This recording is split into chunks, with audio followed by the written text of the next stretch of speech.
Welcome back to the OPEX podcast. On today's episode, I am joined by Adam Feit from adamfeit.com and Precision Nutrition. On this episode, Adam and I discuss human behavioral change. Guys, this was a great conversation with Adam. I know you're going to love it. Stay with us.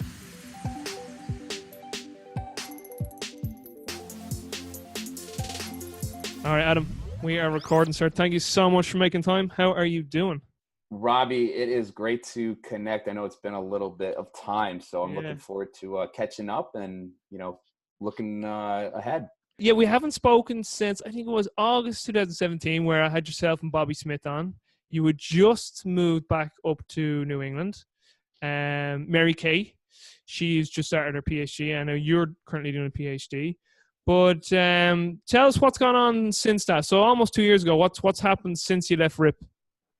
Since I've left RIP, I've realized, the definition of success has changed. So I like to joke with my athletes at the college that I'm still married, I still have a job, but I'm still in school. So I think, taking all of that into consideration, life is very good. And, my kids still recognize me. But I think you captured it pretty much there. My wife had an opportunity to come back and get her PhD, going from coaching to being a parent and just, having some gaps that needed to be filled in personal and professional development. And I think like any good spouse and partner, wanted to do this in a team effort, but also, ask for permission because I always had this desire to go back and do mine as well. So she's doing hers in teaching and administration. I decided to take the sport and exercise psychology route, obviously because of my main responsibilities working with precision nutrition and how we take a psychology-based approach towards coaching nutrition. So doing that, get involved with my football team because I was a graduate of Springfield College in the early 2000s. So an opportunity to work with them and give back and, make it all work. So full-time class load, full-time workload, full-time parent and spouse load, and still here sitting talking to you today. So life is good. That's savage, man. That is savage. And it sounds like you're in a good place and you have things, pretty balanced and under control. It's funny, I say that and in your head you're going, he has no idea.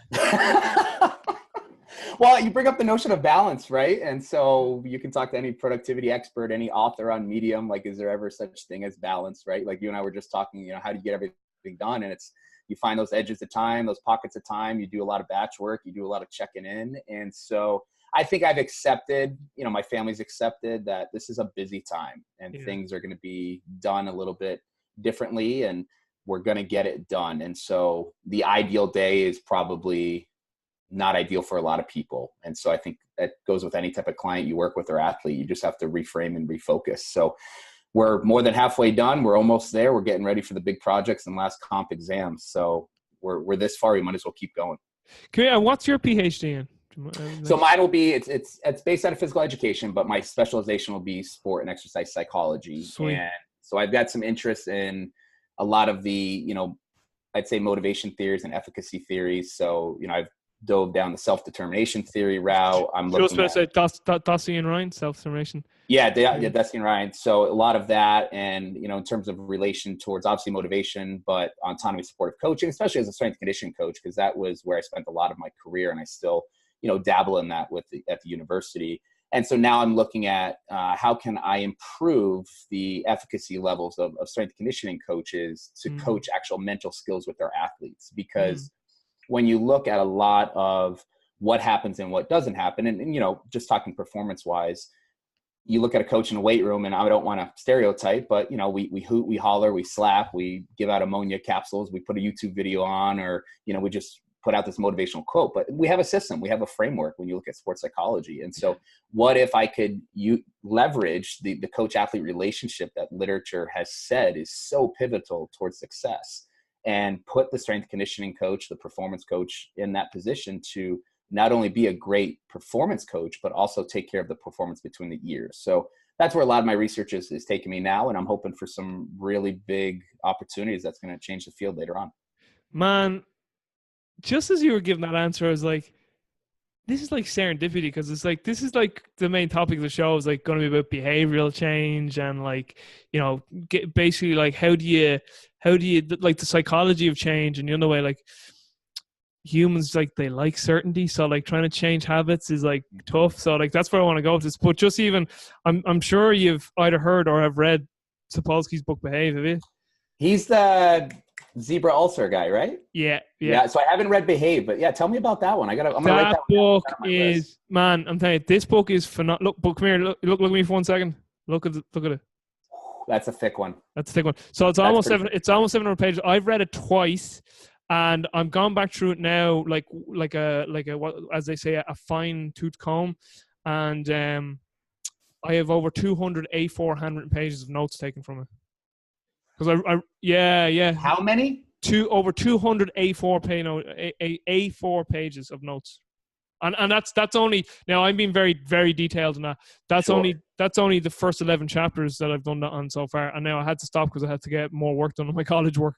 But even though That college work sneaks up on you. I know, it's so funny. I always joke at it too. People are always like, "So how's college going?" I was like, "Well, every other part of my life is actually in great order. That the apartment is clean. All my debts are paid off. I've read 20 other books that I've been putting off. But the college work still needs to get to. It's amazing how productive you get in other areas when you're procrastinating on stuff that should be getting done, like your college assignments. But one of my college assignments is actually is on human behavior. So it's just this very, very pertinent, or what that word I'm trying to think of, but it's just, it fits in nicely to our conversation here. You're gonna I say? think it's interesting, yeah, to build on that, where you frame it as everything else is taken care of, but it seems like, college, a lot of the assignments are non-negotiables, right? Like you have Yeah, a fixed due date, they have to get done. And so I think it's interesting just to hear you talk about everything else is taken care of, like, but nobody really cares if the dishes are done or if you're yeah, wearing smelly clothes or if you haven't mowed your lawn. But you've taken care of those things because those seem to be like the lowest hanging fruits. Where I've actually taken a more opposite approach of this has to get done. Like statistics homework needs to be turned in at 8 a.m. So my dishes in the background, the sink is full, right? Like I've got 3 loads of laundry going. Like I've got a lot of stuff going on, but that's taken care of, which segues nicely, I think, to what you're talking about of why yeah. people make the changes they do and also why they don't. What are they avoiding? What are they approaching? So let's get into that. So because I know with PN, I took PN level one. Just I've done PN level one. I did it 2014. I loved it. Like I loved it, and it's funny because I remember when I finished it and I said and I'm not one of these people who's like, oh, I'm the way people, I done this, I'm great, look great. I just put out and say, listen, I really enjoyed this course. I think if anyone wants to do a nutrition course, should do it. And I got a lot of people come back saying, tell me about it. At the time too, they didn't have the deadline. Do you have a deadline now? Because there was no deadline when I done it. No, it's still the same. Actually, we're going through some revisions right now, which is awesome. Like we're really excited about that. But Yeah, yeah, you get the material. It's self-paced. I think most of our students get it done within 3 months based on yeah. a I timeline was we. 16 weeks, so I was. Yeah, But because that was the one thing I kept saying to people, I said, if you're not a self-disciplined person, because I know people who got it before me and they still never done it, they never finished it. Like some people just need a deadline. But listen, I'm not saying that I'm great or anything like that. But what I loved about it was this, like, listen, I'm a nerd, so I loved all the science in the first half of the textbook, because you know how the textbook is. But the second half is really where the money's at, isn't it? Like the sure. psychology change, how to actually work with a client. So let's get into that, right? So, when you work with a client, like, tell us all about this, like, psychology of change, motivational interviewing, just basically dealing with humans, and how you go about changing habits with people, because it is so hard. And I'll let you answer that, and you can take the whole mic then for the rest of the show, basically. I say that, but I'll probably know me. Yo, jump in. Yeah. I'll jump in. But like, one huge area that like fascinates me is uncertainty, because it was one area I meditated on. And when I say meditate, I just thought about a lot, which is death and uncertainty. And I know like people like death, and I know like some people might have hang-ups about that, but really, like, because death is so uncertain, and then just other areas of our life have such uncertainty. So what humans do to fill that void is fill it with certainties, things they can control, even if it's with behaviors that are really detrimental to them from a health and wellness standpoint. It's just a certainty gives them, it's a coping mechanism. So then trying to change those habits can be so tough. So for a coach like you who deals with that on a daily basis, probably, just fill us in on that, the whole psychology of change. Well, I don't know how many episodes you want to turn this into, Robbie, but we'll get something going on to kick us Man, off. I'll have you on every day if you want. We'll have to check with my wife on that one. So, but I think to go back to, and really, I guess, help frame it, this idea of change, I think a lot of us as coaches forget that it is a process. And you and I were talking about performance. It's never a linear process, right? So when we talk about periodization, we talk about how do I get stronger?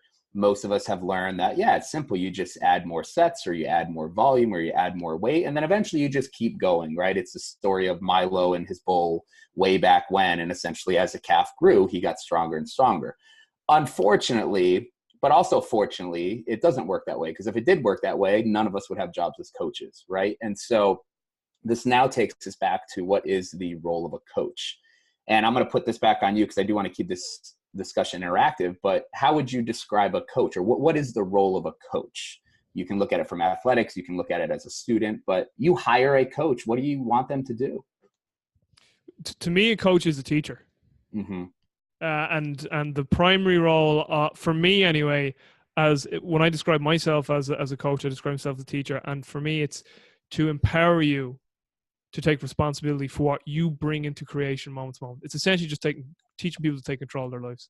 I love that. And it's something we're talking about in class right now. I'm taking a higher ed effectiveness class, and we talk about what is knowledge? What is the purpose of teaching? It's to either create new knowledge, but help them make meaning of that knowledge. But what I like that you did is you shifted the responsibility, which is great, because that's something we talk about at Precision Nutrition, is a lot of our clients put it on us to change them, to fix them, to say, hey, you are here and you want to go there, so this is what you need to do. And that brings up a lot of issues. That brings up a lot of expectations that should not be upheld a certain way, because it's not up to us. And to go back to like, what is a coach for you? It's a teacher. We look at it as, yes, it's part teacher, it's part role model, it's part person that has done this or is a little bit further down the path. But most importantly, we use the analogy of like a tour guide in their own city, or somebody that's like, hey, we're gonna make some suggestions, but we want to make sure that like you don't get hustled down there doing that thing, right? Or hey, kind of stay away from that area of town. And there are some things and suggestions, but we're never going to outright tell you what to do. And I think that's what separates us and how we approach coaching our clients, as well as me as an instructor, because I work in our certification division of coaching other coaches, is respect the process, but also have the clients understand that we are just a small part, small maybe in size, but large in terms of impact of their journey. And I think that's one of the first steps we talk about at PN, and when we lecture about the process of behavior changes, is this is their journey. And going back to the whole linear process model, is a lot of us think that our clients are like ready to change, right? They signed up with us, they paid down the money on Venmo or PayPal, or just go ahead and run the monthly payment. It's go time. And you know just as much as all of us, like that will last a couple weeks. It'll last a couple days, right? I don't know how it is in Ireland. I don't want to make any assumptions. What is the busiest time in commercial gyms? I don't know how often you go to them, but what month throughout the year where you're going to same? It's January. It's the same. It's January, right? And because everybody is finally thinking about that change, and there's a lot of research on that, like we need these specific points in time, right? It's January 1. It's after the next birthday. It's Monday, because Monday just seems like this is the day I'm going to do it. And so what do? They go out, they buy their new Nike gear, they get a Fitbit, or they get an Apple Watch, maybe they go to Lululemon and just get all decked out, and then they go all in, right? And something we talk about a lot is they're all gas and no brakes. And so it's all or nothing. And then they do it for a little bit of time, and then boom, they crash and burn. And so I think, maybe to slow it down a bit, understand that it's not our role to fix, one, because our clients are never broken. Our coaches are not broken, right? Maybe there are some gaps in their development. Maybe there are some gaps in their knowledge retention or how they're learning. And then we talk a lot about systems and cleaning that up. But especially with our clients, when we talk about behavior change, really understanding where they are starting and what is the purpose and the primary reason of why they want to do that. Because we can get into, like you said, motivational interviewing, and a lot of what we base things off of is, things that we pull out of the counseling literature and the trans-theoretical model of change, for instance. But you have different stages, and those are never going to be straight, or going this way or that way. It's going to be bouncing around. And so great coaches listen, great coaches take their time, great coaches help their clients become the best versions of themselves, subtly but consistently. So what is your process? Or, I mean, and I don't know if it's, like, because I don't work for PN, but is there a sort of blueprint that PN have for their coaches? And then within that, there's kind of like an individuality about the coach within that. So the question I'm about to ask you is like, what is your process then with clients? Like, so let's say I come to you, we've never met before, you don't know me, and I just want to work with you from a nutritional standpoint. I mean, if you need more context, I mean, we could go, we could say it's for fat loss, or we could say it's for Mm-hmm. hypertrophy, or whatever, if you wanted to give a case example. But like, even with that just kind of general question, could you, enlighten us to like, what does the process look like?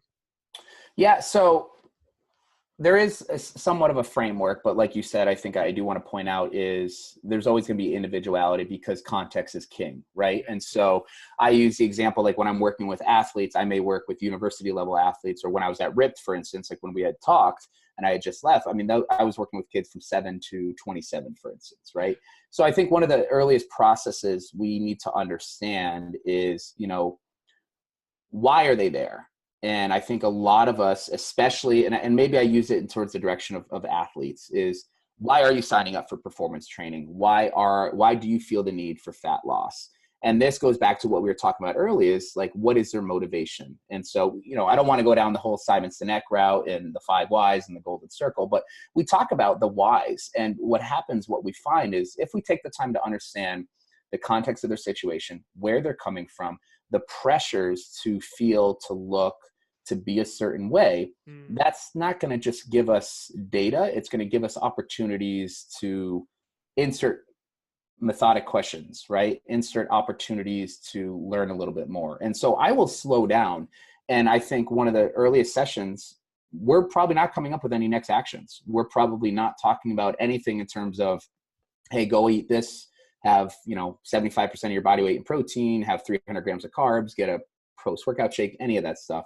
It's really come down. And I think a lot of clients at the beginning are kind of like, but that's not what I want. I want a meal plan, right? I want an opportunity. I want an exercise plan. It's like, well, we got to figure out like, what's your story, right? And so I might always start there. I might talk about, we talk a lot about their identity, their values and priorities, because these are the things that they're going to carry with them now. But these are things that could shift based on a body transformation. But most importantly, these are the things that they're going to hold near and dear to who they are and how they identify themselves, right? When we talk about performance training, we don't talk about what's your philosophy of training. I think, you and I both know Coach Ron McKeefrey, very famous for talking about like principle-based coaching. And so what is your principles within nutrition coaching? Well, our biggest one is it's client-centered, is we want to make sure that we're doing what's best for the client. It's not very coach-centered. It's not about me, etc. So I might take some time to understand where they're coming from, why this goal is important to them. And then I do want to go into the questioning process of what it looks like. We may try some strategies in terms of, so you reach your goal. What does that look like, right? If we're talking periodization, right, we always start from the outcome and work backwards. Hopefully, like that's something I work with my coaches on. I don't like it when my coaches write programs phase to phase. Like, of course, things will change, but you've got to have an outline. You've got to have that roadmap. And so what does that look like? What is that person doing? What is that person feeling? And work backwards to help come up with the structure and the system. And this is where we get into goal setting and next action planning and the entire steps that need to happen accordingly. But I do want to say, I think a lot of us rush that process. We put that rush on us because, well, if I get you what you want quicker, I can take a photo of you and I can use that for promotion, and then you'll tell your friends, et cetera, et cetera. My challenge is always this, and this is something I'm giving a talk in a private business group later this month, is they hire us, they reach out to us, they trust in us. We get them what they want. The question is now, did what you teach them get them to where they can stay? This goes with performance on all levels, but yet we're going to do the 12-week body transformation. We're going to do the 16-week mega summer shred, whatever it might be. But where are you going to be next summer? Do you have to do that shred again? And I'm guilty of it as well. This happens. And this is why you have to understand how the picture is painted. Because for somebody like myself, early 30s, full-time PhD, spouse with a PhD, working full-time, supporting 2 children under the age of 6, I can't be on the same plan as, let's say, somebody that's fresh out of undergrad university, right? That doesn't have these responsibilities. So by taking the time to understand who they are, where they're coming from, and their why, then we can start building in some things. And one of the biggest and I guess easiest and most sustainable practices is involving them in the conversation. A lot of our clients are going to be wanted told what to do. Just tell me what to eat, Robbie. I'll eat it, right? Okay, I'm going to tell you exactly what you need to eat, right? You need to eat 100 grams of carbohydrates. You need to eat 50 grams of protein. You need to eat 15 grams of fat. You need to space that over 4 meals throughout the day. These are your macros. Get it done. Okay. But then if you really look at the research, like autonomy, clients want autonomy. Clients really don't want to be told what to do, right? It's the child that says clean, is told to clean your room. No, like I'm not doing that because I didn't have a choice in that.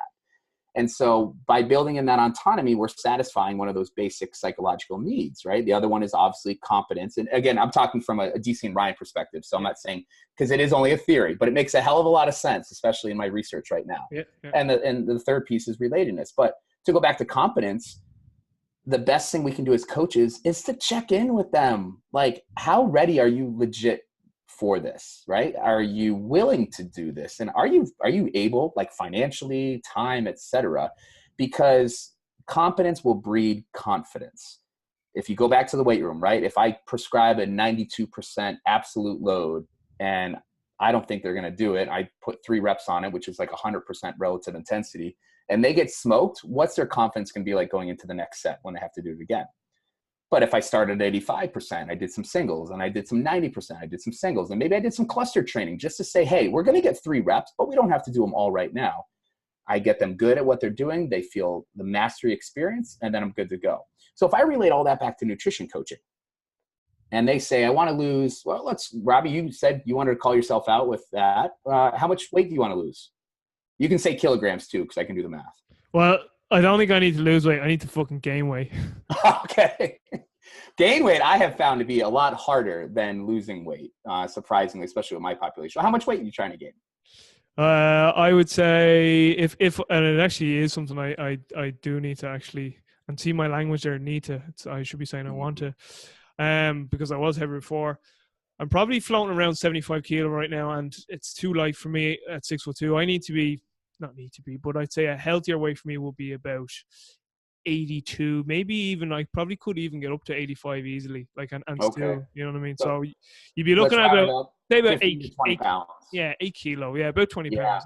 Yeah, and which is a lot, right? Yeah. And so assuming that we've already done our due diligence, we've talked about why you called it out yourself, I need to versus I want to. That's the whole spectrum of commitment and confidence, like need, wish, hope, like, want, try, will, that whole deal there. But we take care of that. And so if I just give you I do your calories, I look at your activity levels, I give you all these fancy formulas, from this ebook and this formula and that website, and here it is, and go to work, you're automatically like inside your head, like punching me in the face, and you're probably throwing up in your mouth because how are you going to do all this? And so what we have found with the psychology of change is, especially with some of the data points that we've had, we found, I think I've got it pulled up right here because we just worked on it on the website, but like our clients, so we took a year of coaching in our program, so PN coaching, and we had, let's see how many clients we had, 1,000 clients. We got almost nearly 1 million data points. This is what we found out, that if you showed up, like if you did what we asked you to do, the habit, the workouts, the lessons, you did everything, from 10 to 49% consistency. Okay. What does that mean? That means like maybe you showed up to the gym once that week, or maybe you showed up to 3 days a week, whatever it might be. Maybe you did one habit, maybe you did half the week. You still lost on average about 11 pounds or like 5 kilos in a year. These are the people that did not do really much of anything. And if you and I did 10 to 49% consistency in school, they'd kick us out, right? Yeah. So they still get results. They still lose 6% of their body fat, and it's incredible, right? So to go back to, hey, you want to, gain 10 kilos. What are you ready to do, Robbie? And we have an in-depth discussion about that. We talk about what is with your schedule. What about your academics, right? There's a cost of getting lean. There's a cost of gaining weight. Do you sure you want to eat to a little bit more than full every meal? Are you sure you can have a super shake 3 times a day? Are you sure? Are you willing to do this, right? And are you able to? Do you have the funds for extra food? Do you have the availability? And so those 3 pieces there, we talk about, the readiness, willingness, and their ability to do things. It's always going to help us with the temperature. And, in sports psych, we talk about like arousal, how that's kind of your emotional temperature. And we want to be able to get them to establish themselves as a thermostat. And I use that in coaching a lot. Right? We react to everything instead of responding. We let outside conditions, which gets into locus of causality and control and whatnot. But it's no different in nutrition coaching. And so by using these 3 simple hacks, you work together on a next action plan. So for you to gain 10 kilos, we might finally fine tune it down and say, maybe we focus on this. And that could be what we call the lowest hanging fruit, or that could be the big kahuna. That could be the ultimate log jam. You're like, man, if I do this, everything else will fall into play. But there's also a reason why, when we talk about habit development and consistency and sustainability, like not many people can just quit things cold turkey. Not many people can go all in. And so why don't we streamline that approach? Why don't we slow that down? It's no different than teaching exercise. I've coached at every level. We've talked about this. If it's at the NFL, if it's at the Olympic Division I, or when I was at RIPT coaching middle schoolers, there's a very, very small percentage of people that you can teach an advanced movement like a full Olympic lift, and they get it like that. What do? We always come up with progressions. We always come up with regressions. We always come up with ways to balance the ebbs and flows of their progress or lack of progress. How come nutrition coaching isn't the same? Yeah. And it is with us, because we make the changes. We want them. We take it slow. For us, it's a habit-based program. So we structure it in a curriculum that has been validated in peer-reviewed research and say, we're going to take our time with this. We're going to put your body metaphorically in a slow cooker. Do you have slow cookers over there? Do you use one at all? Yeah, we do. Great, yeah. Right? Set it and forget it, right? Put it in 4-6 hours later, assuming it's still there. You got a whole meal. So let's slow this down. Let's take our time with it, and let's focus on the things that are really in your way, or these other things that we want to clean up. Because if we take care of the process, then the product will take care of itself. Yeah, I think a lot of it too in the initial stage is breaking down perceived barriers. You know, people have built up these barriers in their minds to be facts, like they're reality. And then when you're gonna go, when you enlighten them with, like you said, like a slow cooker or a crock pot type thing, and people are like, oh, so much time it's going to cook a meal. And you're like, no, like here's a meal and it takes like 5 minutes to do. And just that's an example, do you know what I mean? With these perceived barriers that people come up with. But what came to my mind there too was something I heard Ben House say, and I love this quote, where he's like, really what we're after is consistent imperfectionism, or to, like, so as in, like, people think they have to be perfect all the time. And he's like, you're better off being imperfect, but consistently imperfect. Mm-hmm. Like, so as you said, like, okay, let's say we said you were going to go to the gym 3 times a week, and here's your nutrition plan, and you only went, once a week or twice a week, and you stuck to the nutrition only 80% of the time. But he's like, you did it for a whole year. That's going to beat the person who did it perfect for 1 month and then they just dropped out. It's a tortoise and the hare. It's absolutely. And I think, like Dan Johns talked about this, like if it's important, you do it every day, right? It's the ideology of like chop wood, carry water, right? So you can't see obviously because we're in the office, but I had like 3 trees fall this past winter we had some heavy windstorms. And I look at it, and I just kind of moved to the neighborhood. And so I haven't really met all the neighbors. And I'm just thinking every time I drive it, like, that's the ugly house. That's just like, but I look at this mammoth project that would cost $4,000 to somebody else to take care of it, or weekends after weekend for me to take care of it. And so finally, again, I'm guilty of it too. I'm like, you know what? I'm just going to go out there. I'm just going to start the chainsaw. And I'm just going to see what I can do.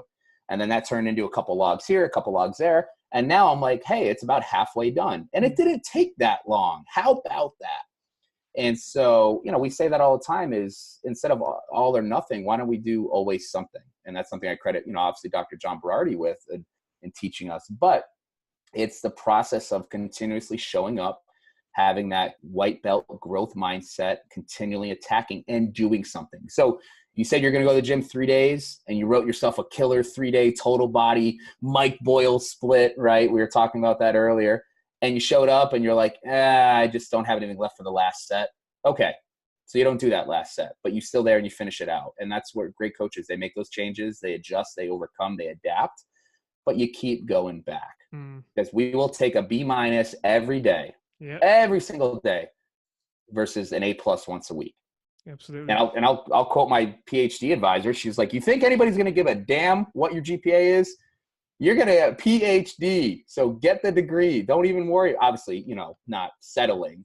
But for us, when you get to that level, you're a high achiever, right? You go after the things that you want to be successful at, but that are going to give you a little struggle because you feel some satisfaction into that. But at the end of the day, man, PhD and MD, you're all getting called doctors at the end of it. Yeah. As the great Charlie Sheen says, you're winning. Oh, double winning. Winning here, winning there, winning everywhere. What about those MDs who have PhDs as well? Jesse goes, he's MD, PhD. He's like, oh, that guy just doubly won.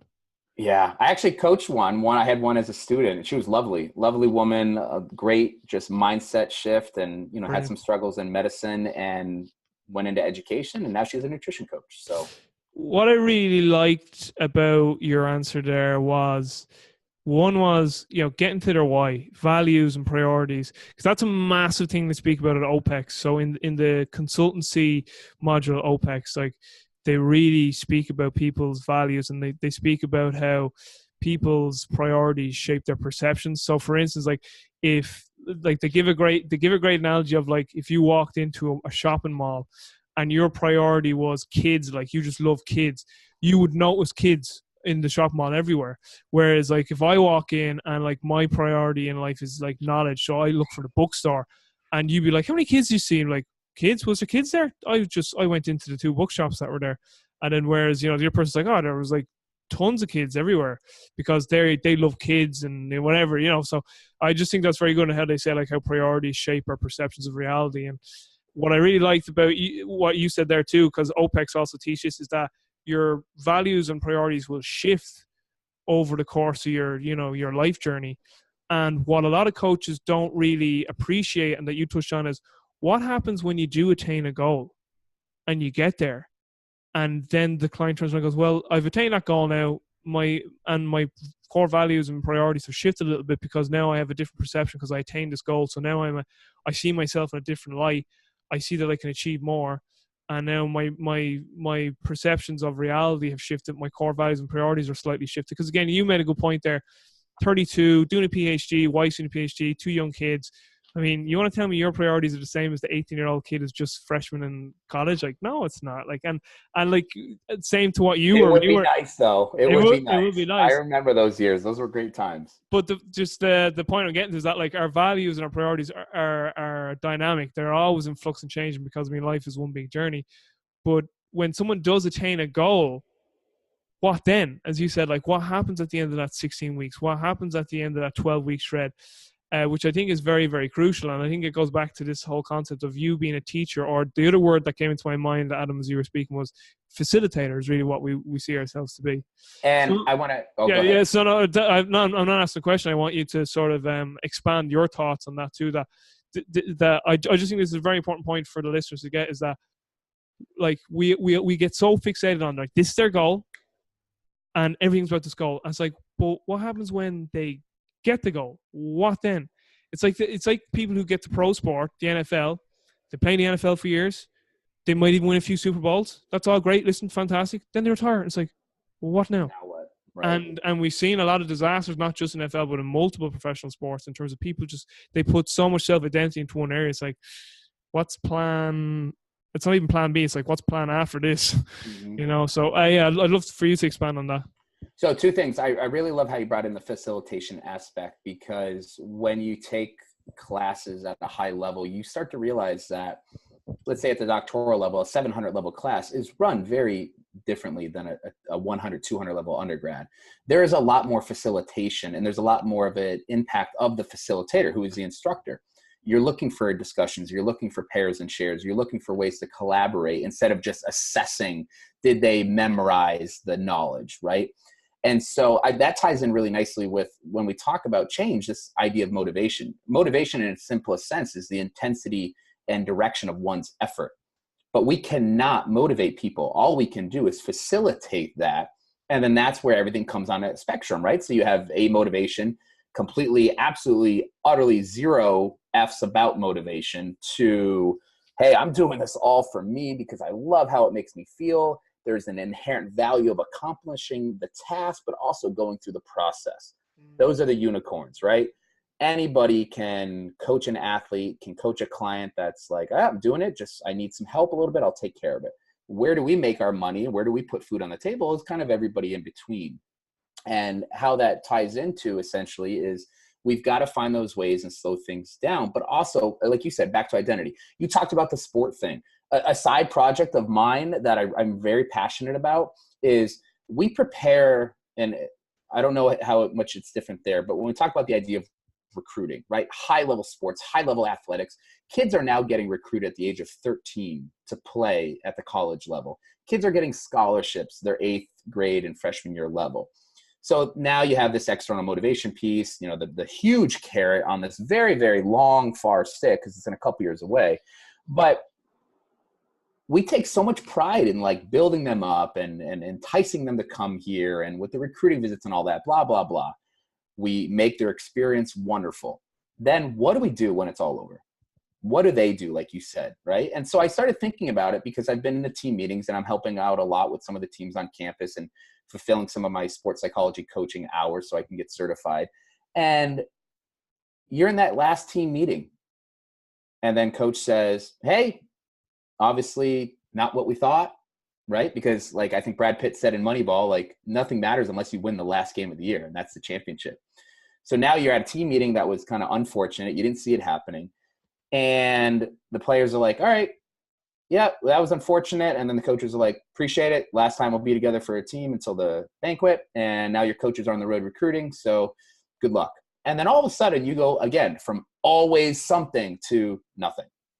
And so like we've got a professor, Dr. Britt Brewer, who is the world's expert in athletic identity. And he's done a lot of work on that. And I highly recommend you read some of the stuff. But I look at that as now I have players that they've identified as a football player for 10 plus years since Pee-wees, right?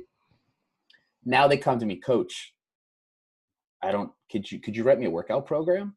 Because for 10 years, they had somebody give that to them. They had a parent pushing them. They had a coach write that up.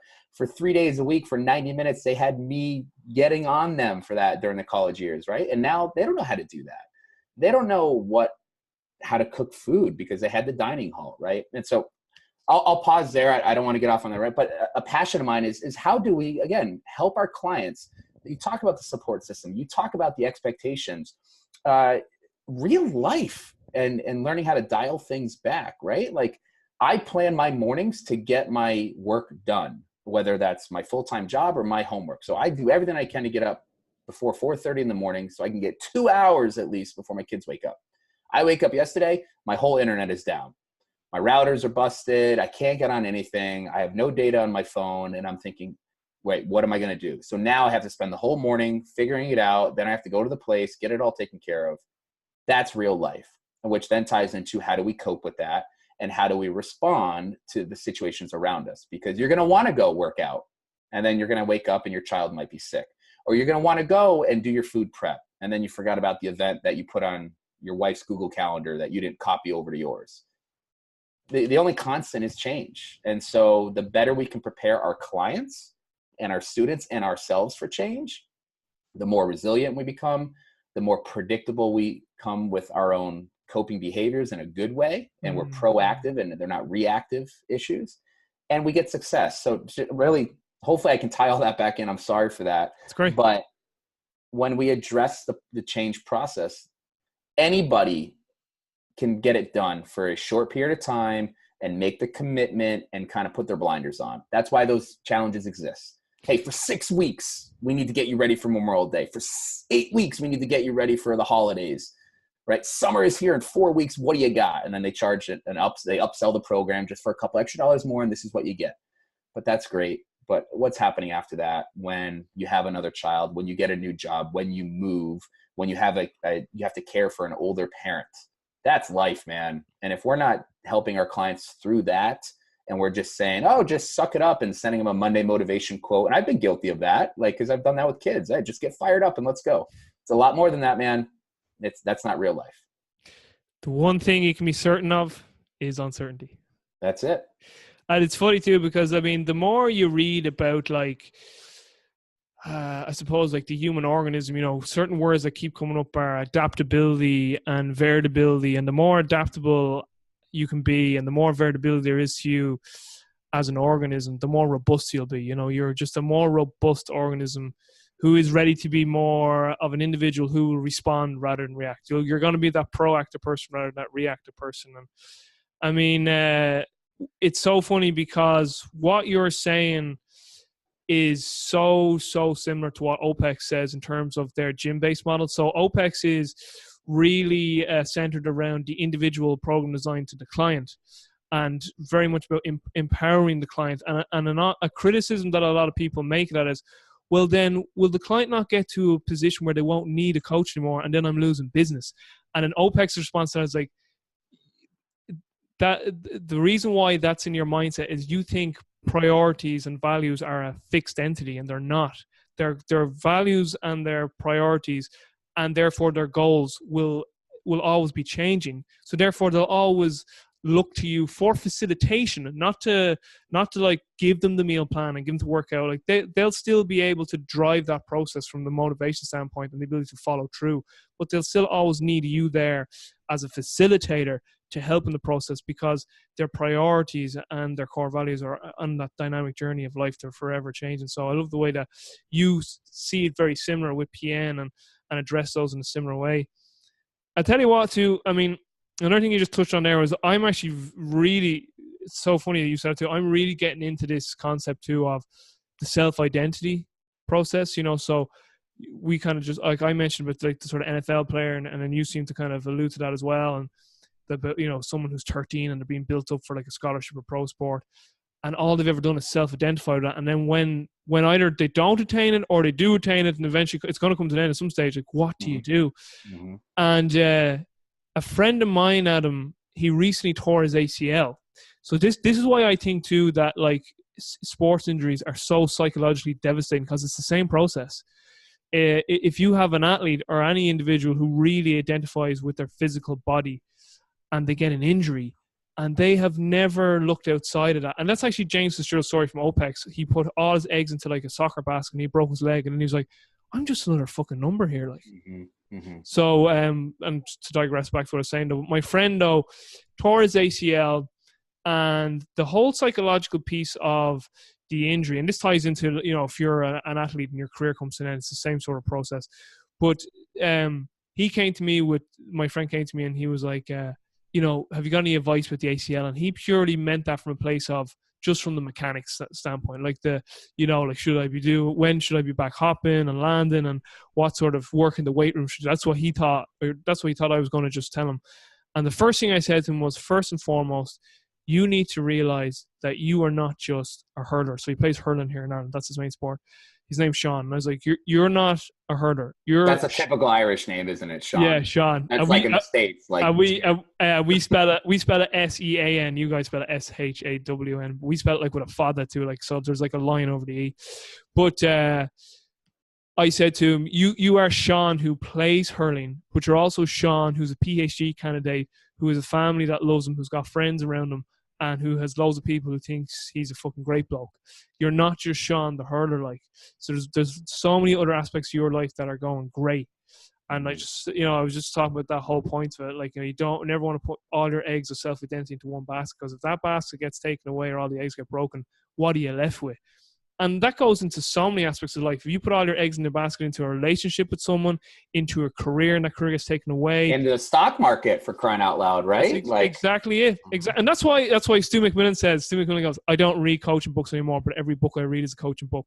And that's you can read an economic book there, Ray Dalio, diversify. Malcolm Gladwell, all those books. Diversify your portfolio. What is that? Like, that's fucking complex parallel periodization.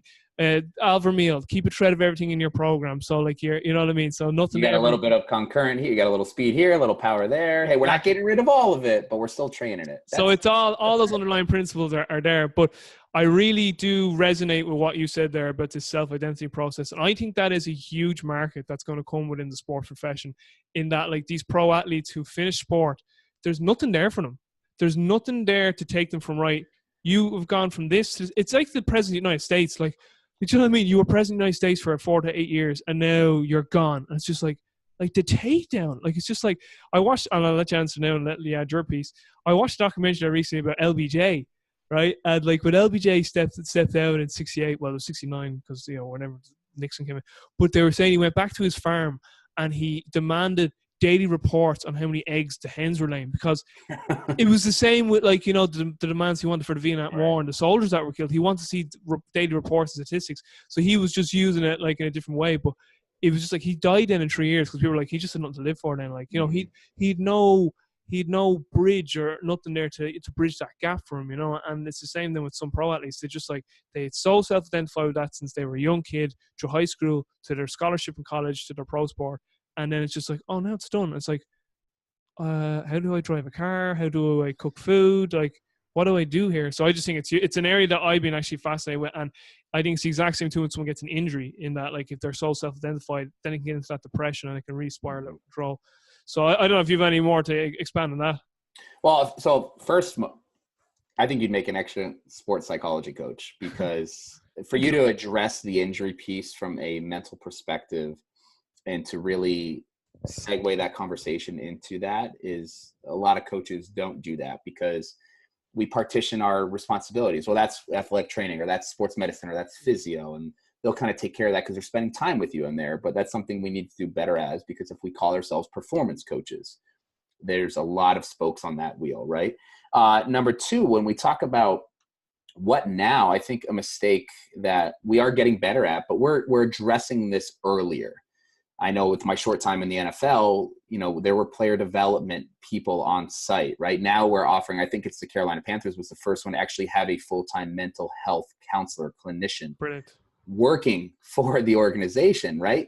When I was there, you know, I saw a sports psychology coach, but he was contracted out, you know? And so now we're making this more mainstream, but so we're getting to it earlier. And I think a big issue with that is we need to have these discussions more often. We need them. I don't want to say need. It would be in the best interest of coaches to help our athletes, help our clients go through these thought-provoking exercises and say, okay, so say hurling is out.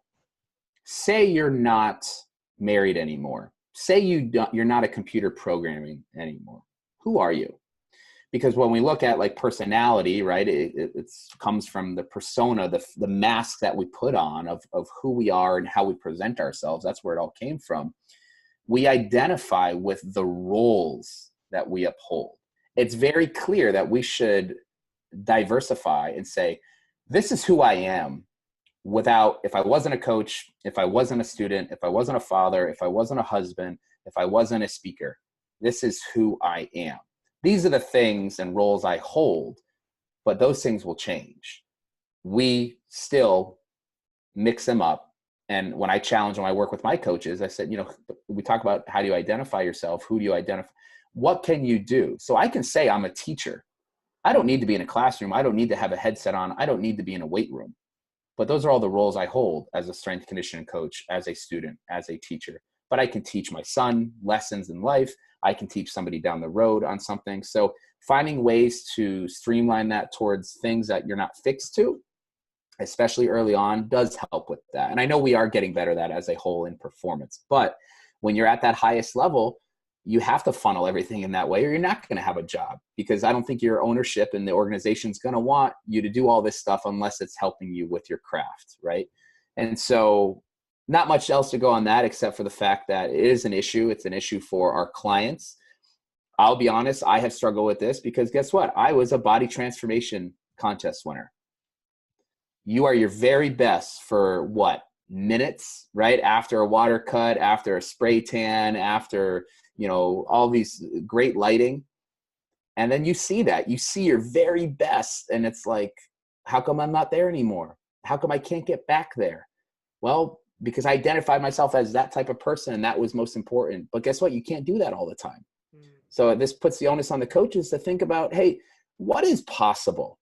I think anything is possible. If you have the right support system, if you have the right mindset, anything is possible.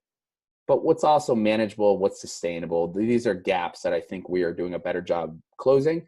And that's something we continue to entertain in these discussions with our clients and the people that we serve. That's a question I ask a lot now is this sustainable? What is sustainable? Because again, it goes back to like consistency. And to be honest, I should have said I was paraphrasing Ben House because that's not the exact quote he said, but basically, you know, this idea of, you know, consistent imperfectionism. That's not exactly what he said, or is it being consistent, but it's not perfect. You know, consistent imperfectionism. That's not exactly what he said, but those words are correct anyway. But you get what I mean. But yeah, like, is it sustainable? That's a big thing that and like I suppose Eric Helms too with his, his nutrition and training hierarchies, and then around those hierarchies is like adherence and consistency. That seems to be the huge thing. Just going off there too on the mental health coach that the Panthers brought in that you said, it reminded me of I heard Adi Kaju. She was on the OPEX podcast before, but it was a podcast she did with the Mind Muscle Project, the two boys from Australia, Lachlan and Raf.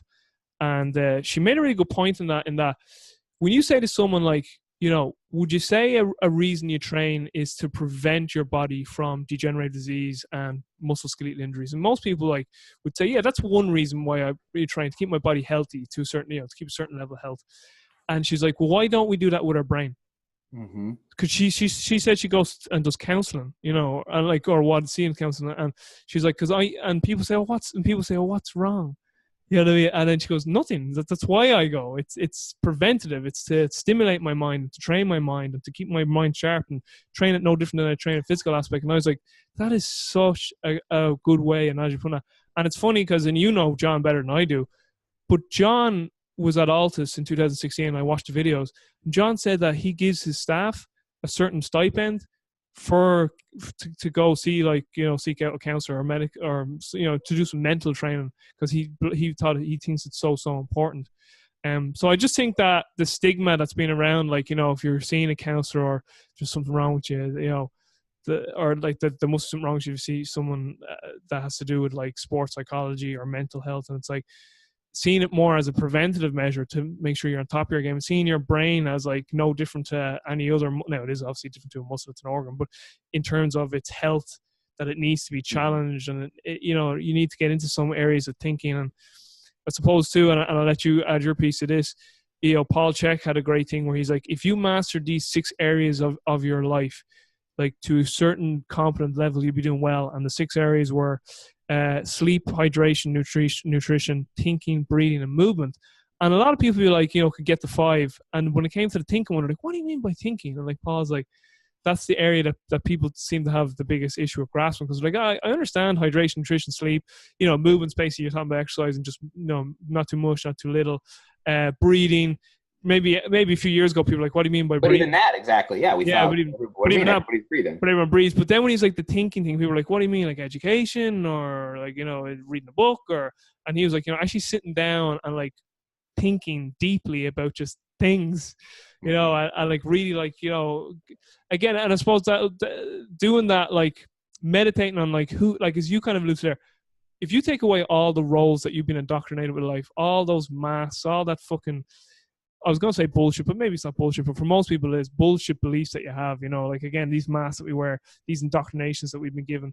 When you take all that away, who are you after all those roles and masks are gone? What do you stand for? What are your core values?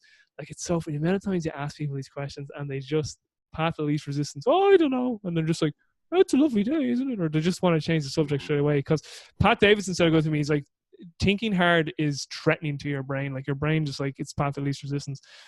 But I just thought that was a good point by Adik, as you going back to the mental health aspect, and you talked about the Panthers there in terms I think that's an area where it'll become more of a, oh yeah, I was at my brain coach today. I was brain training today, We talk about, you bring up a good point there, John, with the mental health budget and whatnot. And I think he uses the analogy of having guardrails set up, right? And so, Massachusetts, right? You spent some time out here and doing some internships, but you've got the Mass Pike, right? If I want to go from Boston all the way Western Mass, not that anybody would want to do that except for, maybe to come see me and hang out at Springfield. But why are the guardrails there? The guardrails are on the highway. So when you fall asleep or when you get into an accident or when you have to make a sudden change, you don't go over the edge. And I like that analogy. And I use one from my friend Justin Kavanaugh down at the Sport and Speed Institute. He talked about you have these lighthouses, right? So you go to the coast. My mom's big into Maine. She moved up to Maine, and all of a sudden, just lighthouse. And I started thinking, well, why did they exist? Well, it's to warn the ships, hey, you're getting a little too close. We want to keep you away from the barriers here and the rocks, and to kind of plot your way along. And yet we strive to do body work, right? Massage, breathing, acupuncture, any type of hydrotherapy, whatever it might be. We talk about nutrition. We talk about supplements. We talk about getting extra film work in.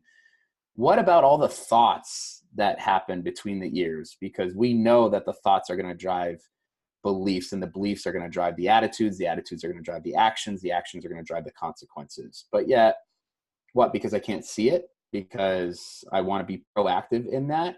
And yeah, you made the comment about, well, what's wrong? Nothing. That is why I am doing this. I will be the first one to tell you, when I started my PhD while working and supporting my wife and with my family, I marched right over to the counseling center because it's free. So I didn't have to tap into John's budget. And I was like, hey, I got a lot going on. Like, I am doing a lot. All is good. I just want to, I just want to check in. I just want to see, like, hey, this is what I'm doing. This is my system right now. I want to see where I'm going. Am I going too fast? Obviously, it's probably not a good idea. How can I slow some things down? Met with a counselor my whole first semester, and he's like, you got it. You're in good shape, man. But, if anything comes up, right, you start hitting that rumble strip, like, whoa, getting pretty close. Come on back. Now, what do most people do? They like, oh, doing pretty good. Might as well crank it up, right? So I learned the hard way there. Like, I got really sick last year and was burning the candle from both ends and inside out. And again, but I use that. We talk about PM, like outcome-based decision making. Did what you did work? If it did, keep doing it. If it didn't, change it. So if I look at how much of the throttle I'm pushing and how much of the gas pedal I'm pressing, and it got to me where it was, chances are I don't want to be there again, so I'm going to make an adjustment. If we can focus on doing that more often and proactively instead of reactively, you want to make the gross exaggeration of we'll be a healthier country, we'll spend less money on healthcare, you want to improve relationships and the divorce rates, sure, let's put it out there. But why are we training the appendages? Why are we training everything exteriorly when everything that we do, actions, muscle movements, whatever it may be, is driven by what's inside? Let's start giving that some attention. Absolutely. Listen, I know you have to go now in a minute or two. We'll just wrap up here. That like so much resonates between the message that you were saying, personally, individually from yourself, and then obviously from PN, and also with OPEX, that there seems to be so much of a resonance between the OPEX message and the precision nutrition message. We should figure out a partnership. I don't even know if that's doable. I'm probably not allowed to ask that, but talk to John. Yeah, this is sure. I'll get the big cojones to touch base on that. But I think one area too that just you personally would find interesting is I'm not sure if you heard of Brandex. So Jeff and Mickey Martin, they're sort of like their whole thing is like long-term human development. So I had them on the podcast there recently, and so most people say long-term life development. They're like, no, we're about long-term human development. And what they mean by that, Adam, is like, so just going back to your point, I just wanted to let you know about this idea of the way like kids are, they're identified as one sport, and then get a scholarship to go to college, and they might go into pro sport. Their whole thing, and this is why the Brandex and OPEX are kind of in a partnership now as well, and why they both resonate. Like OPEX's whole thing is like, James often says he wants fitness to be like breakfast for people. It's like, oh, it's just like, this is what I do, and like, so it's part of their life forever. You know what I mean? So, and again, and they have ownership over it too. There's again, like going back to self-determination theory, there's competency to it, there's relatedness, and then there's autonomy. So this idea again that we want to help facilitate people in their lives through the medium of fitness. Like James always says, we want to help people live larger lives through fitness. And with Brand X, their whole thing is like, they want to start again with kids, not with the long-term athlete development, so you can be brilliant at your sport and like reduce injuries and enhance performance. You can be a great soccer player, American football player, baseball player, hurler, Gaelic football, rugby player, etc. We want to make you a better human being through the medium of fitness, and facilitate you along this journey, and make you realize that fitness is something to be embraced. It has many different faces and many different mediums. It can be hiking a hill, it can be cycling a bike with your friends. It doesn't have to be this regimented, structured, fucking army soldier coach with a whistle in his mouth punishing you with fitness. And it's just like mono sport culture. We want you to have this diversity of different experiences, and then for you to embrace that. And if you find one particular area that really resonates, maybe you might go towards that. But it's to try and make it a part of your life forever. And like, can you imagine how much healthier that would make society, even in terms going back to what we were discussing, like it would greatly reduce that like self-identifying with this like one role or a certain number of roles, that if the one role is gone, or if the other roles are all gone for some reason, like it would really help with those transitions in people's lives. So I think they're doing a fantastic thing. So I just want to let you know about that. But again, if you have anything to add to that, you can. The final question I have for you is, what are you reading? Huh. You want to talk books or you want to talk research articles? Not statistics. Let's see. I am about halfway through Bandura's Self-Efficacy, the Exercise of Control. Nice. I just finished Extreme Ownership for the second time. Jocko. And let's see what else. Atomic Habits. That's a good one. Have you read that one yet? No, I haven't, but I've heard it was mentioned to me. James Clear, excellent job. Somebody that a very similar message to PN and kind of the power of habit. So I have his course. I haven't done it yet. The Habits Academy. Yeah. So good stuff there. And I actually just picked up, it's on my list, The Brave Athlete, Calm the F Down. And so nice. I will say, though, these are all things I have a habit of binge reading. And so priorities are priorities, and that's school, and that's research right now, and looking at periodization of mental skills and efficacy and whatnot. But when it's time to go on vacation, I will bring 4, 5, 6 books with me, and I will read them all within a week or two. So sweet. I'm buying them, but they're hanging out right now. I'm reading Harari's 2021 Lessons 21st Century at the moment. It's very, very Love good. it. Yeah. Right. Listen, but I'll just wrap up here and then say a quick goodbye to you. So for all the listeners, you're spoiled rotten. But what a fantastic conversation with Adam. Adam, real quick, where can people actually get a hold of you? I'm online now because I got it fixed yesterday. So Facebook, Adam Feit, Instagram, AE Feit, Twitter, Adam_Feit, my email. Website, adamfeit.com. I'll be in the show notes.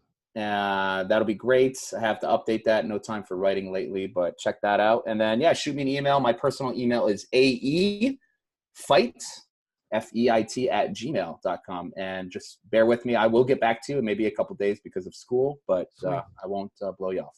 Okay. Adam has like a meeting with students in 8 minutes, so I got to let him go. Okay. For all the people listening, thank you so much for your earbuds. Great conversation. Peace.